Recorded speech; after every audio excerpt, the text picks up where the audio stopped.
dérouleront.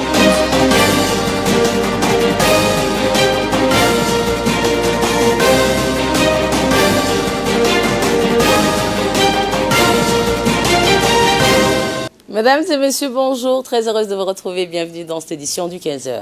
Au sommaire de ce journal. Le ministre des Biens Warf, Momin Hassan Barre, a procédé ce matin à la cérémonie de distribution de la zakat de l'année 2018. Et en Italie, lancement du revenu de citoyenneté destiné aux plus défavorisés. Bonjour et bienvenue sur Télé Djibouti. Sous l'égide du ministre des Affaires musulmanes, de la Culture et des Biens Warf, Momin Hassan Barre, le Diwan al-Zakat a organisé ce matin au Palais du Peuple la cérémonie de distribution de la zakat de l'année 2018.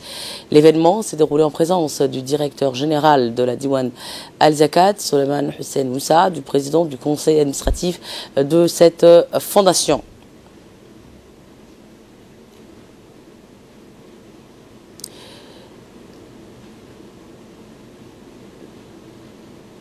Le conseil d'administration de cette fondation Basset Ahmed et des hommes d'affaires djiboutiens. La zakat distribuée donc ce matin était donc destinée pour les familles, les ménages de Djibouti-Ville, mais également de la commune de Balbala. Et la zakat de cette année 2018 s'élèverait à plus de 170 millions de nos francs. Avec un nombre de plus de 2000 familles qui ont pu donc bénéficier. Selon le directeur général de la Zakat, a noté que le Diwan al-Zakat est une organisation créée en 2004 par le chef de l'État. Elle est un établissement public à caractère social rattaché au ministère des Affaires musulmanes, de la Culture et des Biens Warf. La fondation Diwan al-Zakat est non seulement chargée de collecter, mais également de distribuer les revenus de la Zakat conformément aux préceptes du droit islamique, mais aussi de sensibiliser la population sur l'importance de la zakat, un des 5 piliers de l'islam. C'est ce qu'a donc affirmé Mohamed Abdi Saïd, qui est un membre du comité de la Diwan al-Zakat. À son tour, le directeur général du bureau de la Zakat a souligné que la création de cette institution caritative à l'initiative du chef de l'État, son Excellence Ismaël Omar Guelleh, en 2004, visait à adhérer à la mise en œuvre de la Zakat, pilier de l'islam, en plus de renforcer la solidarité et la participation par le biais d'une politique sociale fondée sur la lutte contre la pauvreté. Le directeur général de la Diwan al-Zakat a rappelé que cette fondation charitable a connu d'année en année une nette évolution de ses activités. Elle a acquis la confiance des zakataires, des familles démunies et des organismes qui œuvrent dans la lutte contre la pauvreté et l'exclusion sociale, a-t-il souligné. Dans son discours prononcé à cette occasion, le ministre des Affaires musulmanes, de la Culture et des Biens Warf, Momin Hassan Barre, s'est félicité quant à lui du travail que le personnel du Diwan al-Zakat fournit sans relâche à longueur d'année. Le constat vise, a-t-il dit, traduire l'excellente compréhension qui existe entre les membres de la commission exécutive de la Fondation et son cabinet ministériel. Il a également sensibilisé l'assistance sur le caractère purificateur de la zakat. Plus qu'une aumône, a-t-il dit, elle constitue un devoir que chaque musulman nanti doit s'acquitter en son âme et conscience. Fin connaisseur des préceptes de l'islam, le ministre des Affaires musulmanes a précisé l'importance que revêt la collecte de la zakat pour le gouvernement à des fins de redistribuer aux plus démunis de notre société. Momin Hassan Barre a évoqué les objectifs de la fondation qui sont, a-t-il dit, le renforcement de la solidarité nationale et la mise en œuvre d'une politique sociale fondée sur la lutte contre la pauvreté et l'amélioration des conditions de vie des populations vulnérables. Il a tenu à remercier l'ensemble des contributeurs qui, à travers leurs dons, redonnent le sourire à leurs concitoyens qui sont dans le besoin. Dans le cadre de l'élaboration de la stratégie nationale de la promotion des investissements de Djibouti, l'Agence nationale pour la promotion des investissements, l'ANPI, a organisé hier matin au Kempinski Palace Hotel un atelier de restitution. Cet atelier avait pour objectif d'aboutir à une compréhension commune, l'objectif de la situation actuelle du climat des investissements à Djibouti. L'atelier a permis ainsi de montrer un diagnostic du cadre d'investissement aujourd'hui à Djibouti, mais également il a mis en exergue toutes les réalisations l'action de ces dernières années sur l'amélioration du climat des affaires. Il a été animé par des experts d'Ernst & Young, qui est l'un des plus importants cabinets d'audit financier et de consulting au monde. Une projection a été faite où les experts ont présenté une synthèse du diagnostic du climat d'investissement à Djibouti. Les discussions ont été fructueuses et les recommandations ont été formulées à l'issue de cet atelier. Je vous propose d'écouter M. Mahdi Darar Absi, qui est le directeur général de l'ANP. C'est dans ce sens que les ministères auprès de la présidence chargée des investissements a bien voulu doter notre pays d'une nouvelle stratégie de développement des investissements pour justement être en phase avec les mutations et les évolutions qui sont intervenues au niveau mondial. Ce qui a été mis en exergue, c'est la forte notoriété digitale de Djibouti aujourd'hui. Nous avons réalisé en fait une enquête de notoriété digitale de Djibouti comme site d'investissement.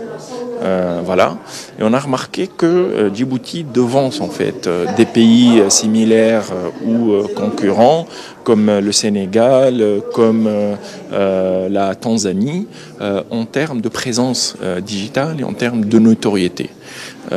Qu'est-ce que cela veut dire? Cela veut dire qu'aujourd'hui, les médias spécialisés parlent de Djibouti comme site d'investissement. Ils en parlent en fait plutôt positivement. Le secrétaire général du ministère auprès de la présidente chargée des investissements, M. Abdiel Mehachkir, lors de son intervention, félicité de la tenue de cet atelier. Je vous propose de l'écouter. Nous comptons beaucoup sur vous pour faire des propositions, que ce soit dans le secteur du privé ou dans le secteur public. Les investissements sont quand même importants, mais cette stratégie que nous élaborons avec vous se fait dans un cadre précis. Le pays a une vision, c'est celle du président de la République, vision qu'on appelle 2035, qui est basée sur 5 piliers. Premier pilier, c'est la paix et l'unité nationale.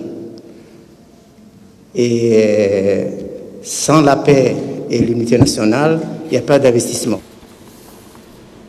Dans le cadre du projet Solutions pérennes pour les populations hautes, les réfugiés et les migrants les plus vulnérables à Djibouti, l'Organisation internationale pour les migrations, l'OIM, en collaboration avec la mairie de Djibouti, a organisé hier matin un atelier d'information et de sensibilisation avec le comité des quartiers afin d'identifier et de sensibiliser les migrants vulnérables dans la République de Djibouti. Cet atelier s'est déroulé en présence du directeur des services techniques de la mairie de Djibouti, Osman Abdi Hassan, et le chargé des programmes de l'OIM, M. Christos, avec le conseil des quartiers.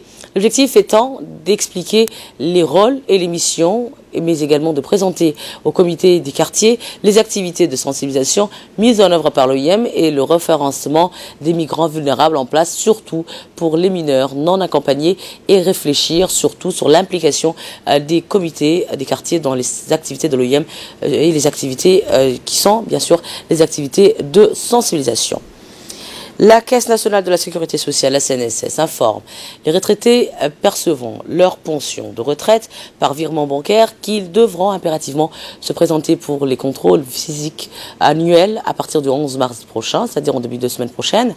Ces opérations de contrôle se dérouleront au siège social de la CNSS. Lors de cette procédure, les retraités concernés, ceux qui perçoivent leur pension par virement bancaire, devront se munir obligatoirement de leur carte de sécurité sociale et de leur carte d'identité nationale.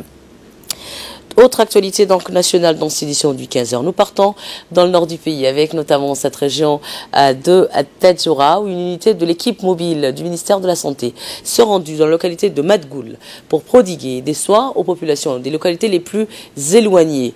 Quelques 383 personnes ont pu ainsi bénéficier des soins divers. En effet, l'équipe mobile est une unité de soins à part entière constituée d'un médecin, d'une sage-femme, d'un infirmier, d'un agent nutritionniste et d'un agent de vaccination. Parallèlement, une distribution des moustiquaires imprégnés a été donc effectuée. Et du nord, nous revenons au sud du pays avec cette région de l'unité, la ville de Dikil. Les agents de la douane djiboutienne qui est en place tout au long du corridor ont effectué une descente dans les différents points de vente des pétroles lampants de la ville de l'unité. Ils ont découvert ainsi des jerrycans de pétrole d'une contenance de 25 litres chacun pour un total de 2500 litres et deux fûts d'une contenance de 2000 litres, soit un total de 14 tonnes et demie de fûts de pétrole. Tout ceci s'est déroulé en collaboration avec les éléments de la gendarmerie de la ville de l'unité.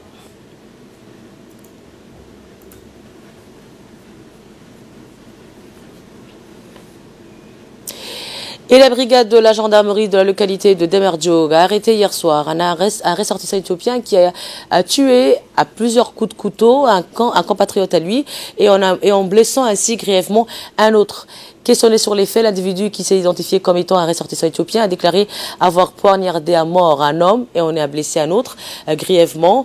En effet, les gendarmes ont découvert l'homme poignardé à plusieurs reprises au niveau du cou, poitrine et au crâne, tandis que l'autre homme blessé a été immédiatement acheminé vers l'hôpital général Pelletier. En effet, l'auteur de ces faits a déclaré avoir prémédité l'assassinat de ses deux compatriotes pour se venger d'une rixe qu'ils avaient eue le même jour à midi, c'est-à-dire hier, à la décharge publique de Douda.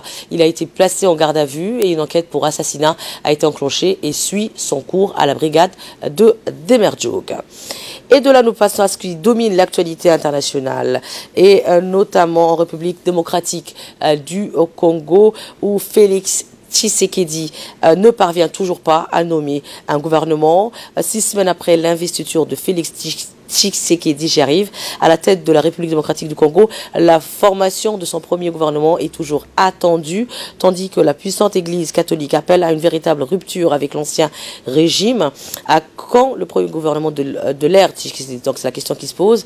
Plus d'un mois après l'investiture de Félix, les Congolais attendent toujours la formation du nouveau gouvernement post-Kabila. Le nouveau président issu des rangs de l'opposition qui gère les affaires courantes n'a pas encore désigné son Premier ministre. Selon la constitution congolaise, le chef du gouvernement doit être issu de la coalition majoritaire du Parlement. Or, à l'issue des dernières législatives, c'est le Front commun pour le Congo, le PCC, le FCC plutôt, la coalition qui rassemble les partisans de Joseph Kabila, qui a remporté la grande majorité des sièges à l'Assemblée nationale, soit 341 places sur 500. Bien qu'un accord de cohabitation lie Joseph Kabila à son successeur, la lutte pour le contrôle du pouvoir est âpre. À la veille des résultats d'un scrutin tendu, l'ancien président, anticipant une lourde défaite de son dauphin Emmanuel Ramazani Shadari, s'était discrètement rapproché de Félix Tshisekedi, décrit comme plus conciliant que Martin Fayoulou, autre candidat de l'opposition, dans un but de partage du pouvoir. Et je vous l'annonçais en titre, en Italie, l'Italie lance le revenu de la citoyenneté destiné aux plus défavorisés. C'est ce que donc a annoncé ce mercredi. Donc ce décret est rentré en vigueur ce mercredi. C'est la concrétisation d'une des mesures phares du gouvernement populiste. Cette sorte de revenu universel est destiné à la population la plus défavorisée. Les conditions pour être donc éligible et plusieurs conditions sont nécessaires pour prétendre à cette allocation. Ne pas avoir un patrimoine plutôt immobilier d'une valeur supérieure à 30 000 euros, avoir moins de 6 000 euros d'épargne en banque, être installé en Italie. Ce revenu de citoyenneté s'élèvera à 780 euros maximum pour un célibataire et 1 300 euros pour une famille. Une somme qui sera versée sur des cartes de paiement électroniques. L'inscription donc se fera sur Internet ou dans les bureaux de poste à partir de mars et les premiers versements auront lieu au mois d'avril prochain. C'est tout pour cette édition de la rédaction. Au nom de toutes les équipes qui ont réalisé ce bulletin d'information, je vous remercie de l'avoir suivi. Je vous souhaite à tous et à toutes partout, vous êtes sur Télé Djibouti, de passer un très bon moment, un très bon week-end. Apportez-vous bien. À très vite, Inch'Allah. Bye.